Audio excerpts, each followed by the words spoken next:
ሰበር ዜና ህወሓት የድሮ መንግስት ይመለስ ሲል መግለጫ ወጣ።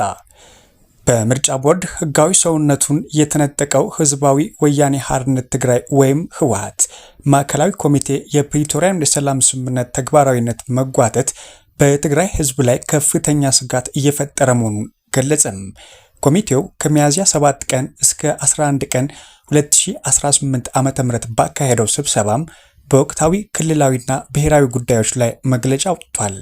የፌዴራል መንግስት በስምምነቱ መሰረት የተፈናቀሉ ዜጎችን ወደ ቀያቸው የመመለስና የጸጥታ ኃይሎችን የማስወጣት ግዴታውን ሙሉ በሙሉ ባለመወጣቱ በትግራይ ህዝብ ላይ የሚፈጸመው ግፍና መፈናቀል መቀጠሉን ገልጿል። ድርጅቱ በውስጡ የነበሩ ልዩነቶችን በውይይት በመፍታት የትግራይን ህዝብ ህልውና ለማረጋገጥና የሰላም ስምምነቱን ለማስፈጸም በቁርጠኝነት እንደሚሰራ አሳውቋል።